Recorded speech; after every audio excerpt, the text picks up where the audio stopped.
Built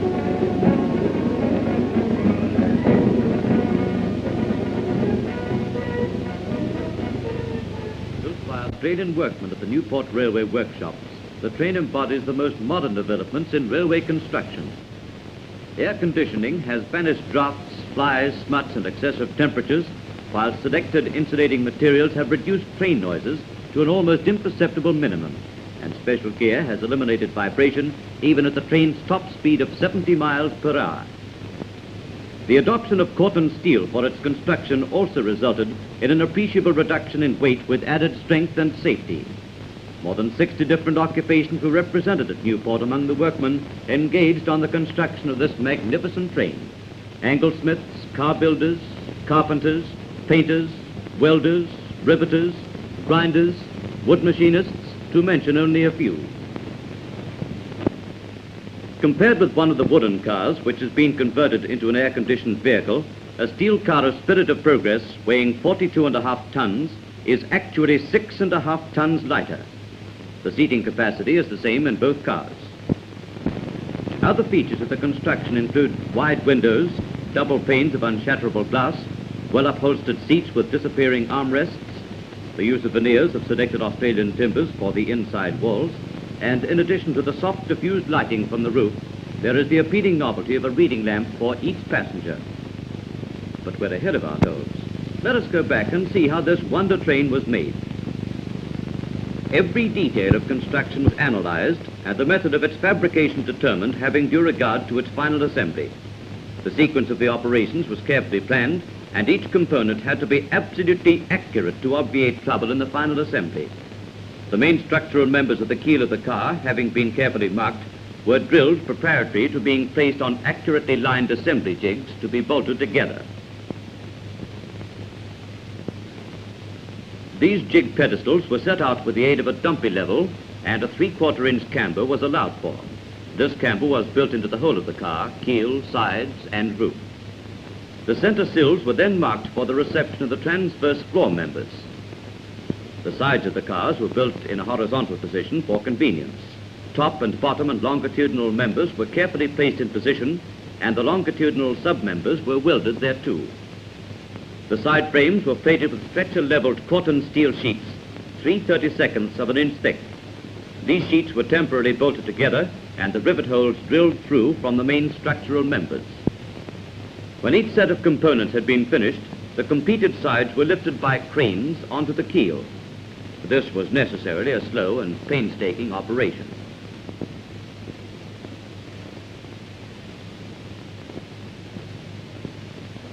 Vertical end members of pressed cotton steel were then placed in position. When the second side had been erected, the whole frame was welded together using a special procedure to prevent distortion and buckling.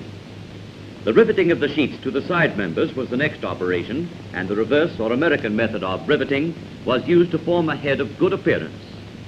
Care was taken to clean the rivet heads so that they would be perfect in shape and free from surface pitting. The sheets forming the sides were butt welded with an electric arc, the welds being ground flush so that they would not be apparent in the finished work. The ends of the cars were also built on jigs before being lifted bodily into position. To enable continuous production of the cars to take place, it was necessary at this stage to move the partially completed shell forward to a similarly aligned finishing jig, thus enabling another car to be laid down. We leave the unfinished car shell to see the roof members being prepared. These car lines or transverse roof members are made of 3/32 of an inch thick cotton steel sheets.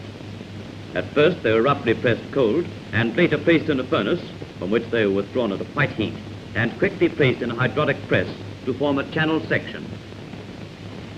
The nature of the cotton steel being somewhat stiff, it was difficult to perform this operation, and the die used was an unusual one. Die clearance was entirely eliminated, and the top or mail block was made collapsible to permit of its withdrawal.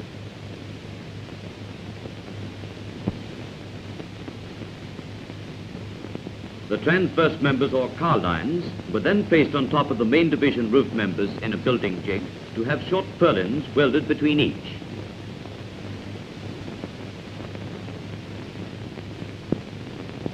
The 1/16 of an inch thick steel cotton sheets were superimposed to form the roof of the car.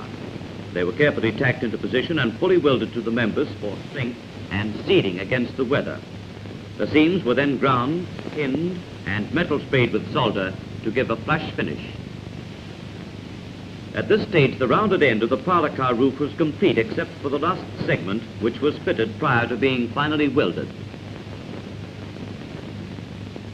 To mask the break between the cars, the light aluminium alloy shrouding is carried on spring-borne side and center stems. It is capable of adjusting itself to the relative movement of the cars, and to the layman, this is probably the most apparent feature of streamlining.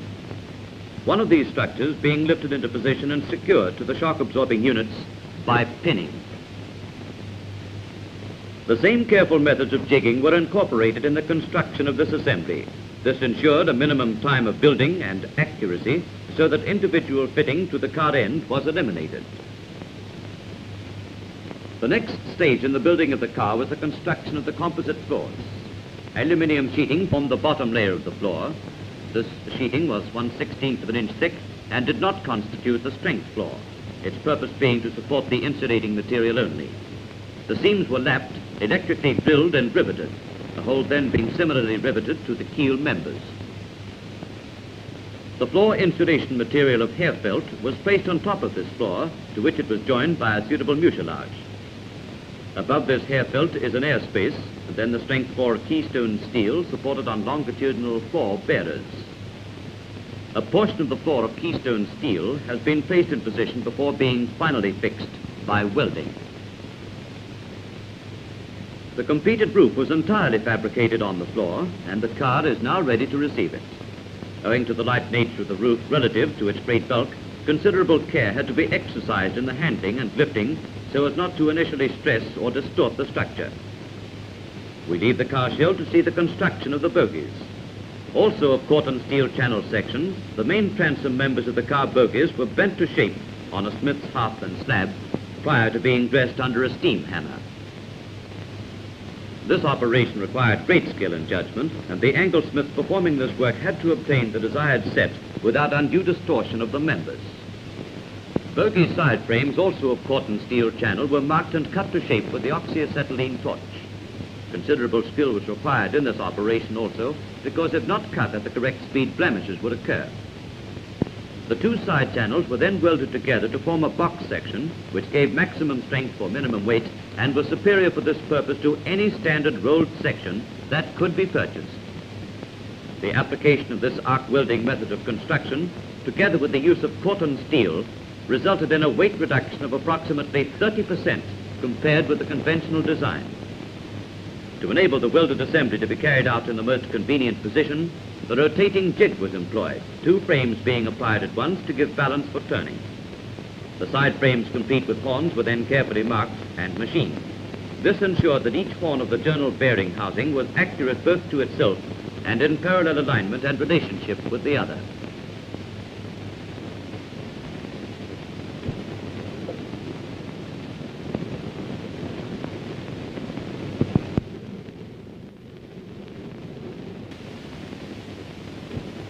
For the spring-borne bogie bolsters which carry the whole weight of the car. They were then placed in a jig and welded together. After machining, the side frames were placed on 4 pedestals which definitely located them, giving correct alignment and truth for the wheel bearings. The transverse members which constitute the bolster suspension were then placed in position and welded, and the bogies were ready for wheeling. To ensure dynamic balance, the wheels are spun at a speed representing 70 miles an hour. This apparatus was specially made to disclose any lack of balance. Any necessary compensation was applied temporarily, and the wheels were respun. The improvement will be noted in reduced frequency and violence of movement, as indicated by the oscillating needle. When satisfaction had been reached, the compensating weights were added and welded into their permanent positions. The bogie having been welded together and the springs and brake gear assembled in position and checked, it then remained to place it on the wheels, which have already been balanced and fitted with roller-bearing axle boxes. This operation involved considerable minute adjustment of the lifting cranes. The spring-borne bolster was then placed in position with the center plate ready to receive the car load. The metallic continuity between the car body and the bogie is broken by rubber pads which were pressed into the hollow top casting. The trunnion bearing proper was placed on top of this casting and bolted through. This is one of the innovations introduced to increase the riding comfort of the cars by the absorption of roadbed shocks.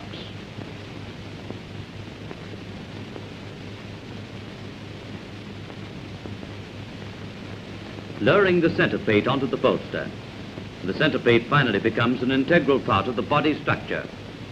The similar rubber pads were intersposed between the side bearing springs and the bogie frame. Roller bearing axle boxes were used. These have the advantage of lower resistance at low speed. Another feature of this type of axle bearing is that there is less lateral play in the journals, and this contributes to improved running. The springs were clamped together to enable the final suspension to be secured. Before wheeling the cars, the bogies were placed in position approximately opposite the center plates. The car was then lifted across and carefully lowered, the exact location being secured during the process of lowering, whereupon the center trunnion pins were secured by cotters and the bogie brake riggings were coupled to the pull rods, connecting them with the brake cylinder. The car bodies, which are only shells at this stage, were then transferred by the utility locomotive crane to the woodworking shop, where the process of insulating and preparing the floor for the floor cover proper proceeded. Cork strips were placed and cemented in the gutters of the keystone steel strength floor. The cork was then faced down with rotary grinders to form the basis for the additional floor insulation of remade cork slabs. Before the cross partitions, seats, etc. could be placed in position, it was necessary to lay wooden base plates over the keystone floor. These base plates were secured to the floor by bolts, which were screwed into nuts that had been previously welded to the keystone steel. The floor was covered with the remade cork blocks 1 1/4 inches thick, which, having been carefully cut to shape, were fitted before being cemented in position and faced down to the proper level. The floor bed was then complete except for a layer of wood fiber board 1/8 of an inch thick, sponge rubber 3/16 of an inch thick, and a covering of rubber linoleum finally completed the floor. Between the exterior steelwork and the interior lining, hair felt was cemented to the surface of the steel wall panels to prevent the transfer of heat and noise. To this hair felt had been previously cemented a layer of turnol. This treatment, together with the air gap, gave a most effective insulation. The actual application was somewhat similar to that of paper hanging, brushes and rollers being employed to ensure intimate contact. Blankets of hair felt were cemented to the inside of the steel roof. Crinkled alfal was loosely placed in position so that air was locked in the crevices thus formed, and the whole was then finished with turnol. Alfal and turnol are two forms of metallic insulation. This method of insulation has been very satisfactory, both from the point of view of atmosphere and sound. The sheets of turnol were secured in place by narrow wooden strips. The next operation was the installation of the wooden roof sticks to carry the seating. The sticks were fixed between the side of the car and the corridor partition. The space between the roof proper and the seating of the car was left to form an air duct through which the conditioned air could pass through the compartments.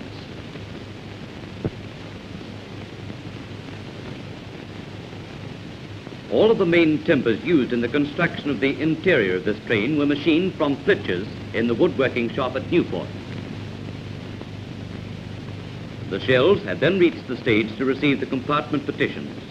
Adjustable jigs were used on each occasion to ensure that the cross compartments fitted exactly. After the veneer panel had been trimmed down to the size of the jig, it was marked with a template and cut to shape. This template was clamped to the veneered panel for marking and removed prior to the actual shaping operation.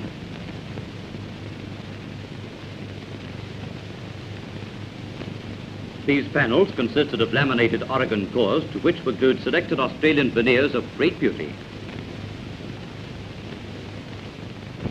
Before the compartment partitions could be installed, it was necessary to face the lower compartment panels, and these, which were ultimately hidden by the seats, were made of plain timber-framed sections.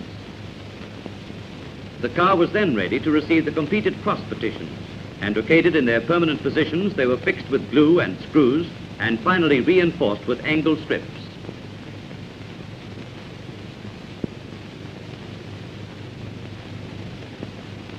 Prior to the erection of the corridor compartment partitions, the adjustable jigs were again used to obtain accuracy.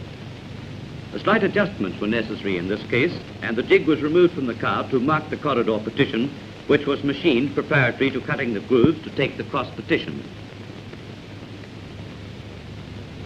The same method was adopted for fixing the corridor partitions, glue, screws, and ankle strips. The jig was indispensable for this work, and after it had been tried for size, the royal walnut panels were placed in position. The royal walnut has a remarkable pattern, and it was used exclusively in ladies' compartments. A somewhat similar operation was carried out in the observation end of the parlor car. The use of an adjustable jig was again resorted to in this case.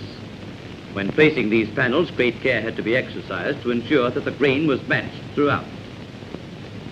In the case of the smoking compartment of the parlor car, cedar veneering was used, the panels being picked out by contrasting insert strips with an ebony finish.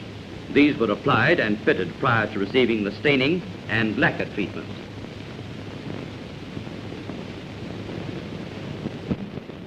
Doors had been assembled, they were carefully sprayed to harmonize with the interior finish of the car. A very important safety factor which might be overlooked by passengers was the use of shatterproof glass in all windows, doors, and corridor partitions. The compartment sliding doors were glazed with shatterproof glass before having the door pulls fitted and finally placed into position. Because of the number of components which went to make up the tanite louver frame, the assembly was somewhat slow and called for painstaking care. When completed, the frame was placed in the lower half of the door to permit of the escape of used air from the compartments. All of these operations called for precision and good tradesmanship. The double windows are of an unusual design, and locked at all times, they effectively seal the cars for air conditioning purposes. The frames which carry the double shatterproof glass for the car exterior windows were made by miter welding at the corners. Buffed and glazed and with rubber insertion fitted, the window openings were then provided with wooden sills and slip pieces to receive them. The manufacture of frames for the seats was another detached but important operation, and these, together with the seat backs, were made whilst the car was under construction so that there would be no delay in the final assembly. The frames were made from machine standardized pieces and placed together in a jig and then fitted. The various metallic fixtures were placed in position in the seat backs to carry the disappearing armrests. First class seats have 2 such armrests and second class have 1. Special attention was paid to the comfort obtainable from various types of seats, and it was only after exhaustive tests that seats of this design were adopted as a standard for the train. Seats and backs were sprung and upholstered in very comfortable horsehair padding, which was carefully wigged into position to give the right contour. The sewing of the leather and other fabrics was carried out by seamstresses at the Newport workshops. The solid leather covers were then placed into position by skilled upholsterers. It will be of interest to note that the whole of the cover had been shaped and sewn together so that all that was required at this stage was to carefully fit and secure it. Car seats and backs having been finished, they were placed and secured in the car. The compartment was then rapidly nearing completion. Meanwhile, the manufacture of special chairs of different types was proceeded with for use in the parlor car and dining car. These chairs are an excellent example of first-class workmanship and were built with due regard to comfort and durability. The manufacture of blinds was also a related industry that was called into play in building this train. These blinds were for use in first and second class sitting cars. Venetian blinds were used exclusively in the parlor car. As the compartments reached completion, the final floor covering of rubber linoleum was applied, as were also the steel grills for the individual compartment radiators. Rubber curbing had been used to protect the lower portion of the veneer panels from footmarks. This was, of course, very essential in corridors where there was a greater possibility of the lower portion of the veneers being damaged. The terrazzo floors in the toilets were laid by experts and then finally ground and polished. The stove in the kitchen of the dining car just after assembly. It is interesting to note the rock wool insulation being placed in position. This rock wool is a special feature of the stove, which is renowned for its heat conservation and great fuel economy. After being duly filled and flattened and the necessary number of undercoats applied, the exteriors of the cars were painted by modern spray painting methods. The rounded end of the parlor car receiving its final color, which consisted of 2 coats of royal blue duco. To this surface was carefully applied 2 parallel lines of gold leaf, which extend the whole length of the train. This band of gold leaf is 3 inches wide, and the second band, 2 inches wide, was placed above the windows. This was, of course, a very delicate operation and required great skill and patience. After being applied, the leaf was flattened before being finally given a coating of clear lacquer as a protection against the weather. Finally, on November the 17th, 1937, the train was ready to take the official party on its inaugural run to Geelong. Spirit of Progress was docked by a pilot engine, and shortly afterwards the Edward Henty dropped onto the train for its historic trip. Like other important Victorian trains, Spirit of Progress is fitted with automatic couplers, which permitted the train moving as a compact unit and practically eliminate buffing shocks. Hauled by a streamlined Pacific locomotive, the train is suggestive of power, speed, and efficiency. An official launching ceremony preceded the inaugural run. Mr. Clapp, in introducing the Premier of Victoria, said, "This magnificent train has been produced entirely by Australian people in your railway workshops at Newport. The construction of this type of train is a very great step of pioneering in railroading in Australasia. I think you'll agree that it is a great achievement. It is not only the finest in the Southern Hemisphere, but it will rank with any of the great modern trains of the world." Mr. Dunstan, the Premier, in declaring the train open, said, "With the completion of this Corten steel streamlined air-conditioned express, Victoria will possess one, if not absolutely the best, of the finest passenger trains in the world. From the point of view of beauty, utility, and comfort, I have never seen its equal. I now have very much pleasure in christening this train Spirit of Progress." Mr. Dunstan then formally unlocked the door of the parlour car to the citizens of Australia. The ceremony created great interest, and a large crowd witnessed the departure of the train for Geelong. After the inaugural run, Spirit of Progress was placed on exhibition at Geelong, Ballarat, Castlemaine, Bendigo, and Spencer Street. Some idea of the tremendous interest it aroused is revealed from the fact that 56,000 people passed through the train during the 38 hours it was open for public inspection. Even at roadside stations, crowds assembled to see the train. Children at Chewton picked this vantage point. A crowd of 1,200 inspected the train at Castlemaine during the 35 minutes it was on exhibition. Although adults were more interested in the interior furnishings and the comfort of the train generally, the streamlined locomotive was not altogether overlooked. Many people admired its graceful lines from the track, while the children wanted to see what made the wheels turn. The train was placed on exhibition at Bendigo, where it also created a lot of interest. From the locomotive to the parlour car, not a part of the train was missed.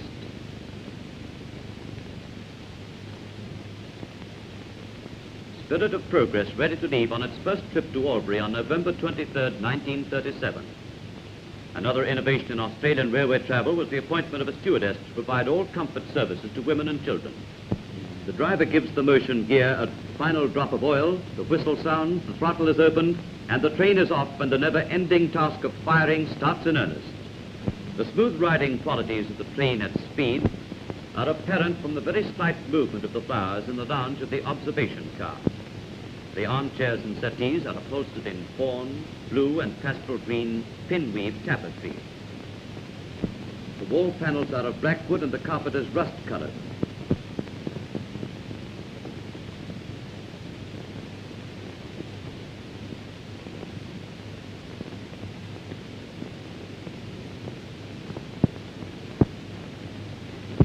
The smoking saloon is popular, and large and comfortable easy chairs create a club-like effect. The wall panels are of Australian cedar.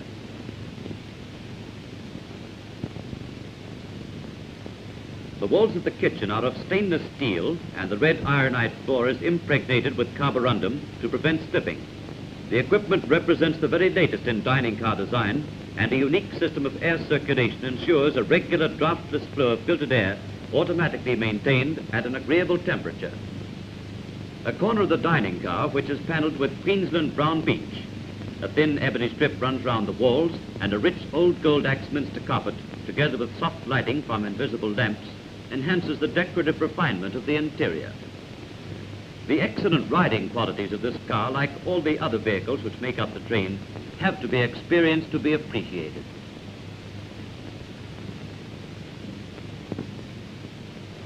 The maximum permissible speed of Spirit of Progress is 70 miles per hour. The average overall speed from Melbourne to Albury is 49.7 miles per hour, whilst in the reverse direction it is 53.2 miles per hour.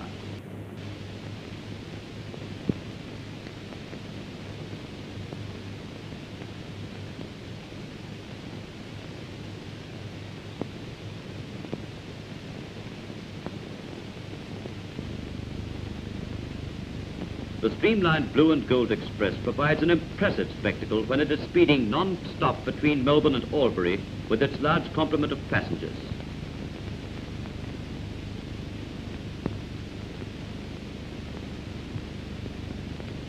Or, if you want a bird's eye view, here it is.